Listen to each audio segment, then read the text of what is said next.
ছিল ঘাতকের কাছ থেকে অস্ত্রটা তুলে নিল। অস্ত্রটা তুলে নিয়ে ওম পতি পরমেশ্বরায় নমঃ বলেই ওই অস্ত্রটা দিয়ে নিজের উরুদেশটাকে ছেদন করে দিয়েছে। যেই না উরুদেশটা ছেদন করে দিল, মহামায়ার মায়াতে ওই মরুভূমিতে জল টলমল টলমল করছে। নিয়ে যাবে কিসে? তাড়াতাড়ি করে আঁচলটা ভিজিয়ে একটা পা তো কেটে দিল। ওই মরুভূমি তপ্ত, মানে তেতে আছে, এত গরম। ওই আঁচলটা ভিজিয়ে ওই বুকে হাঁটতে হাঁটতে যাচ্ছে স্বামীর কাছে। একটা চরণ আছে, একটা চরণ। আজকের মরুভূমিতে জল দিয়ে যেই না অত্রিমণির কাছে গিয়ে যেই না বুকে হেঁটে গেছে, অত্রিমণি দেখে ছটকে অনুষ্বা, এ তুমি কি করেছো? স্বামী, আমি কোথাও জল পাইনি। তাকে ঘাতক আমাকে বলল যদি আমার এই দক্ষিণে চরণটা ছেদন করে দিতে পারি তাকে নাকি জল দেবে, তাই তো আমি তাকে আমার চরণটা দিয়ে এসেছি। আমার দেহের মায়া নাই, তুমি তো ভালো থাকবে। ওই আঁচলটা নিকড়ে নিয়ে স্বামীর বদনে জলটা দিয়েছি। অত্রিমণি বললেন অনুষ্বা, আমি এখনো বলছি তুমি চলে যাও, তুমি চলে যাও, তুমি দয়া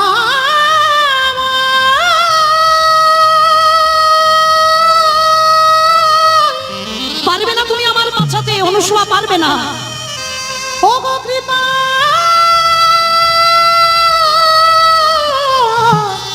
কৃপা, ওই জন্য বারবার বলছি তুমি এখনো সময় আছে, তুমি চলে যাও আমাকে ফেলে। স্বামী ভাবলে কি করে, সুখের সময় আমি তোমার সঙ্গে ছিলাম,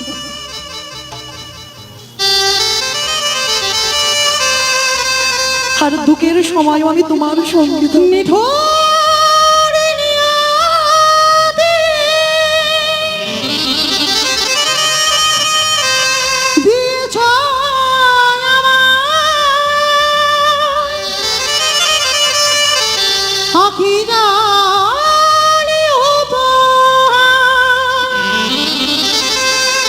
চিরদিন শুধু ব্যথা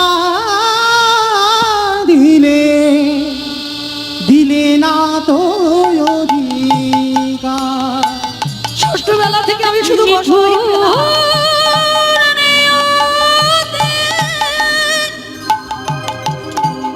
দিয়েছ মরে আঁখে যা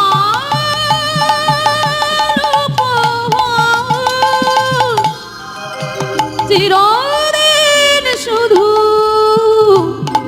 ব্যথা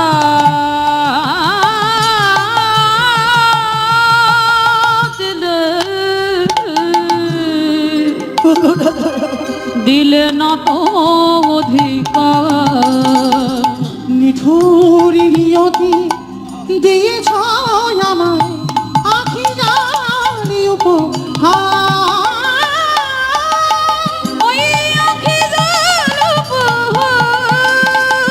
ব্যথা দিয়ে তুমি যদি সুখ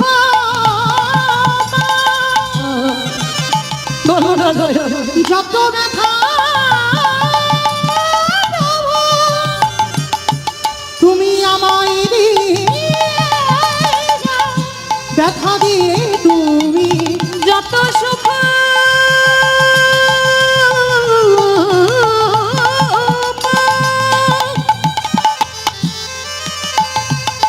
যত ব্যথা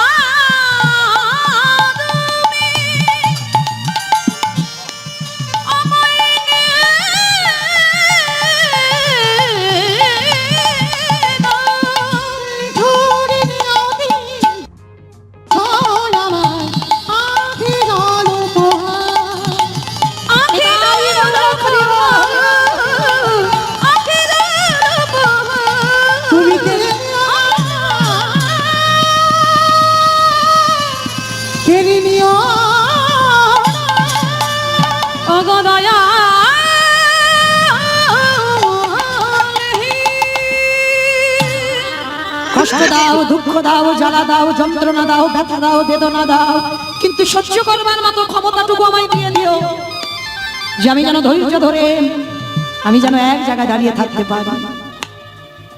আজকের অনুসভা আমার ওই পরিণতি দেখে অত্রিমণি কুমণ্ডলীর জলটা নিয়ে বলল, অনুসভা, সারা জীবন যদি তপস্যা করে থাকি আমি রোগগ্রস্ত হতে পারি, আমার যদি কিঞ্চিত তপস্যার পূর্ণ সঞ্চয় থাকে, তুমি যদি আমার সতী নারী স্ত্রী হয়ে থাকো, আমি এই মুহূর্তে আমার আশীর্বাদে তোমার যেমন চরণ ছিল তেমন হয়ে যা, হয়ে যা, হয়ে যা। স্বামীর আশীর্বাদে অনুসভা আবার যেমন ছিল দাঁড়িয়ে পড়ল।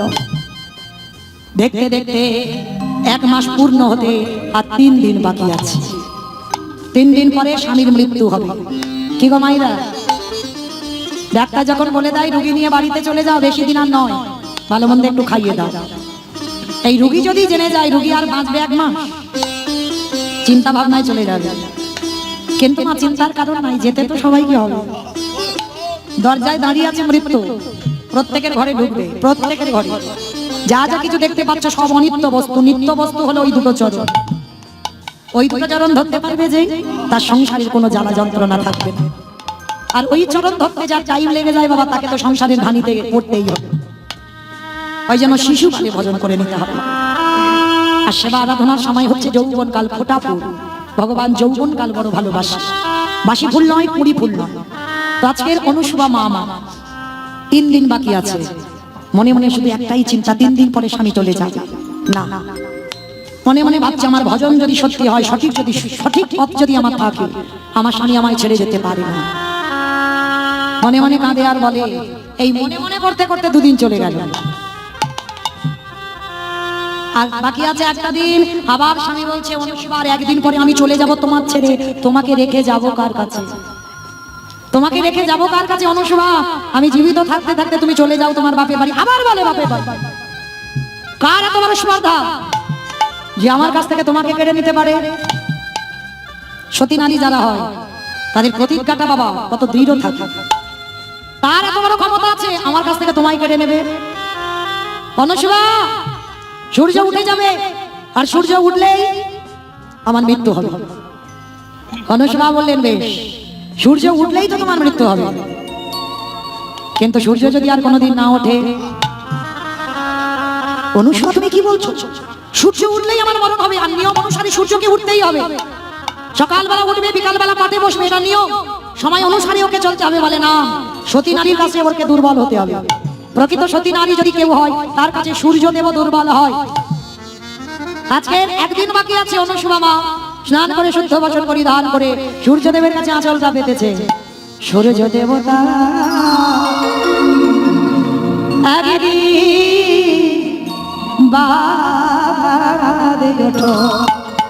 সূর্য দেবতা একদিন বাদে ওঠো, সূর্য দেবতা একদিন বাদে ওঠো, সূর্য দেবতা একদিন বাদে ওঠো। সতী নারী হাতের শাখা ভেঙে দিও না, সতী নারীর শীতের সিঁদুর মুছে দিও না। তোমায় বলি সূর্য দেব উদয় হয় না, সূর্য দেবতা একদিন বাদে ওঠো, সূর্য দেবতা একদিন বাদে ওঠো।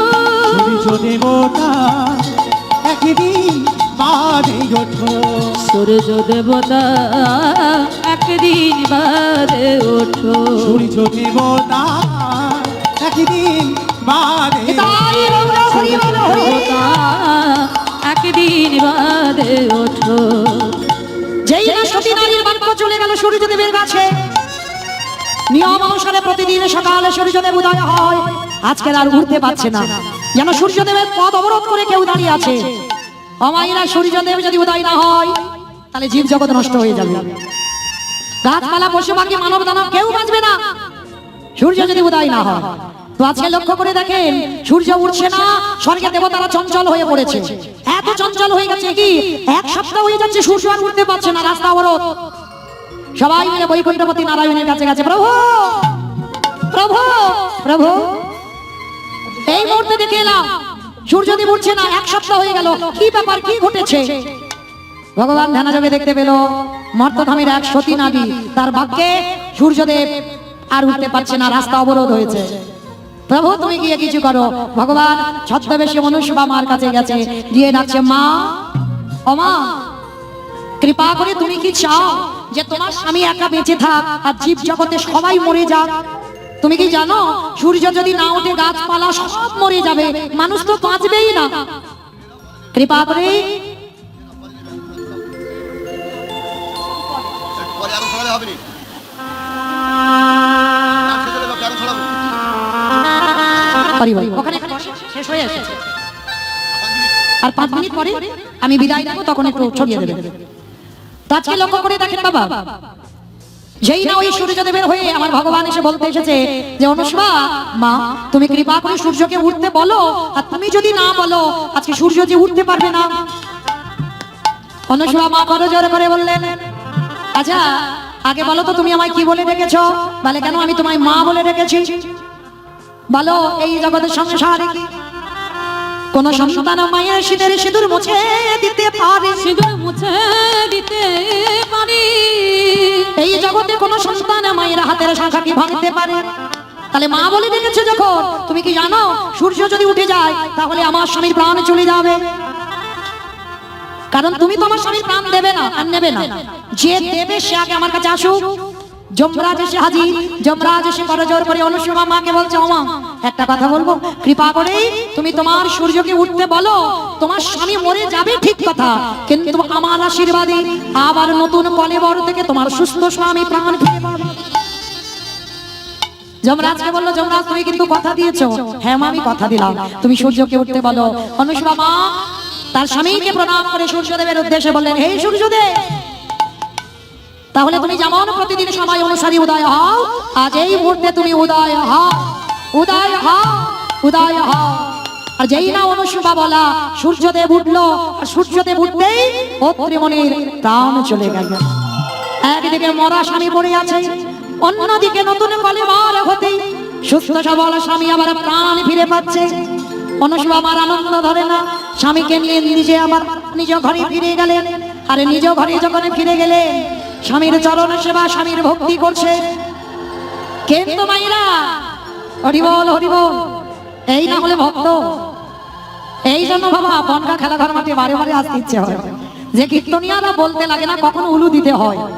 হ্যাঁ বেশ, সবাই দেখি একবার প্রেম সে একটু হাত দুটো দোলো তো দেখি একবার সবাই, বাহ একসঙ্গে সবাই প্রত্যেকে একটু বাবা উলু ধ্বনি দেবেন, কেমন একটা ভজন গাইতে গাইতে বলেন দেবো সবাই।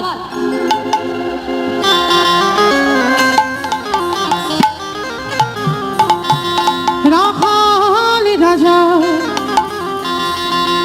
বনে দিলে কোথায় বৃন্দাবন, শ্যামীকুণ্ড রাধাকুণ্ড গিরি গবনে রাখাল রাজা বলে দিরি কোথায় বৃন্দাবন, শ্যামে কুণ্ড রাধা কুণ্ড গিরি গোবর্ধন। বনে দিলে কোথায় বৃন্দাবন, শ্যামীকুণ্ড রাধাকুণ্ড গিরি গবনে রাখাল রাজা বলে দিরি কোথায় বৃন্দাবন, শ্যামে কুণ্ড রাধা কুণ্ড গিরি গোবর্ধন।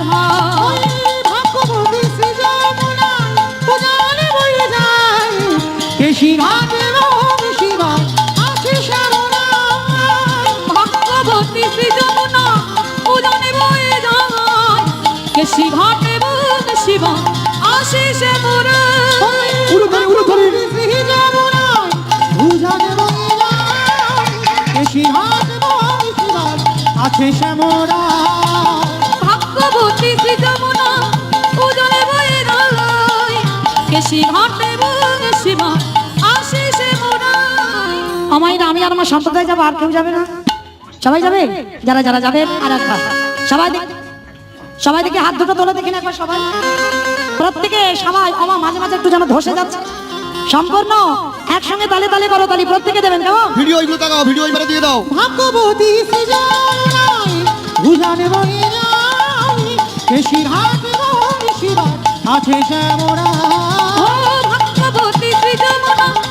উজানে বয়ে যায় কেশি ঘাটে কেশি ঘাট আসে সে মোরা রাখালি রাজা বলি রে কোথায় বৃন্দাবন শ্যামী কুঞ্জ রাধা কুঞ্জ গিরি গোবর্ধন জয় জয় রাধে রাধে রাধে রাধে রাধে রাধে রাধে রাধে বৃন্দাবন রাধে রাধে গোবর্ধন রাধে রাধে বলছো রাধে রাধে সব মনে মনে জোরে জোরে বলছো কই আওয়াজ তো আমার রাস্তার উপরে ওঠে কই একটু সবাই মিলে জোরসে বলবে কেমন জয় জয় রাধে রাধে রাধে রাধে রাধে রাধে রাধে রাধে বৃন্দাবন মে রাধে রাধে গোবর্ধন মে রাধে রাধে মেধুবন মে রাধে রাধে काले वन में राधे राधे कमल वन में राधे राधे ऊंचा गाँव में राधे राधे बरसाना में राधे राधे राधा कुंड में राधे राधे श्याम कुंड में राधे राधे हरिद्वार में राधे राधे झटसे बोलो राधे राधे हिटसे बोलो राधे राधे काले वन में राधे राधे कमल वन में राधे राधे ऊंचा गाँव में राधे राधे प्रेम से बोलो राधे राधे भाव से बोलो राधे राधे जोर से बोलो राधे राधे बाकी बिहारी राधे राधे गाई रौरा हरियो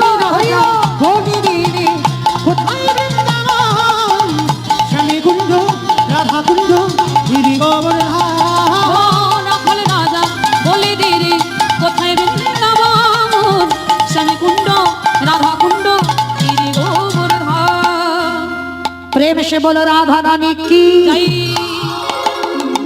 আমার জয়টা হলো হলো না ও রাস্তার উপরেই ওঠেনি তো হলো কি করে একটু জোরে দাও যেমন শাশুড়ি বৌমতে ঝগড়া টগড়া হয় সেই রকম ধ্বনিটা দাও তো বলো রাধা রানী কি তার মানে ঝগড়া হয় বৃন্দাবনেশ্বরী কি জয় যমুনা মাইয়া কি জয় নন্দ গাঁও কি জয় ऊंचा गाँव की জয় बरसा नवो की জয় भक्त वृंद की জয় বাহ, চলেন এবার আমরা সবাই পৌঁছে গেলাম বিষয় আজকে আমরা একটা অন্য ধরনের চরিত্র আস্বাদন করব কিরকম না বাবা জগৎ সংসারে অনেক রকমের ভক্ত আছে অনেক রকমের ভক্ত তো আজকে দেবর্ষী নারদের একটা ভক্ত খোঁজবার ইচ্ছা জেগেছে কোন ভক্ত না জগৎ সংসারে কোথায় গেলে পাওয়া যাবে মহাসতী এই জগৎ সংসারে কোথায় গেলে পাওয়া যাবে মহাসতী তা প্রতিদিন বাবা দেবর্ষী নারদ বিনাতে হরিনাম করি আর ভগবানের কাছে থাকে আর ভগবানের কাছে গিয়ে বলছে প্রভু আমার মন বলে আমার থেকে বড় ভক্ত আর তোমার ত্রিভুবনে আর কেউ নাই তা ভগবান বিষণ্ণ বদনে বসে আছে আর বিষণ্ণ বদনে বসে থাকতে থাকতে নারদ গিয়ে যেই না প্রশ্নটা করেছে প্রভু আমার মন বলে আমার থেকে বড় ভক্ত তোমার ত্রিভুবনে আর কেউ নাই কথাটা শোনার সঙ্গে সঙ্গে প্রভুর বদন মলিন থেকে নারদ প্রশ্ন করছে প্রভু তোমার মনের ভিতরে কি কিছু বাসনা বা কিছু চলছে কিছু ভাবছো তোমার ভগবান এসে বলছে নারদ আমি জানি তুমি আমার জগতে সব থেকে বড় ভক্ত তোমার মতো ভক্ত ত্রিভুবনে কেউ নাই কিন্তু আজ আমার মনে বড় ইচ্ছা জেগেছে এই মর্তির মাটিতে কোথাও কি মহাসতীর আগমন ঘটেনি জানো নারদ আমার বড্ড ইচ্ছা জেগেছে আমি জগতে মহাসতীর একবার দর্শন পেতে চাই তোমায় আজকে আমরা আস্বাদন করব মহাসতী অনুসবা এই জগৎ সংসারে বাবা মহাসতীর চরিত্রটা কেমন হওয়া উচিত এই জগতে সতী তাদের বলবে কাদের এই জগতে যাদের দুই পতি হয় যেদিন রাস মঞ্চে বাবা ব্রজগোপীগণ নিজ নিজ পুত্র নিজ নিজ প্রতি ত্যাগ করে চলে গেল গভীর অরণ্যে রাস মঞ্চে গোবিন্দ আমার বলেছিল হেসে এই যে এত রাতের অন্ধকারে তোমাদের বিবেক বুদ্ধি কবে হবে এত রাতের অন্ধকারে তোমরা পরপুরুষের কাছে ছুটে এসেছো নিজ স্বামী ত্যাগ করি নিজ সংসার ত্যাগ করি নিজ পুত্র ত্যাগ করি তোমাদের পাপের ভয় নাই তোমরা কি জানো তোমরা বিচারিণী হয়ে গেলে তোমরা অসতী হয়ে গেলে কি গো মায়েরা অসতী কারা আর সতী কারা এই জগতে সতী তারাই হয় এই জগতে যাদের দুই পতি হয় আচ্ছা কাদের কাদের দুটো করে স্বামী আছে একবার হাত তোলো তো দেখি কাদের কাদের দুটো করে স্বামী অবস্থা দেখো হাত হচ্ছে না হাত হচ্ছে না তার মানে কীর্তন কীর্তন শোনো না বোঝো না হ্যাঁ দুই পতি বললাম বলে ভয় পেয়ে গেল হ্যাঁ ওই জন্য হাত তুলতে পারছে না যদি কেউ দেখে ফেলে যে আমি হরিবাসনে হাত তুলেছি আমার দুই পতি হ্যাঁ সতী নারী জগতে তাদেরই বলে যাদের দুই পতি হয় তাহলে দুই পতিকে একে ঘরে পতি একে বাইরে পতি এক ঘরে পতি আর এক বাইরে যারা নিরজনে পতি ভজন করে একে ঘরে পতি একে বাইরে পতি। আস্তে অমাইরা, তোমরা কি বুঝতে পেরেছো আমার জানা নাই, তো আমি একটু বুঝিয়ে বলি। আজকে সতী তাদের বলে যাদের দুই পতি আছে, এক ঘরে পতি এক বাইরে পতি। ঘর মানে কোন ঘর? ইট বালি সিমেন্টে গাঁথা ঘরে নয়, তাহলে কোন ঘর? এই রক্ত মাংসে দেহে গড়া ঘর।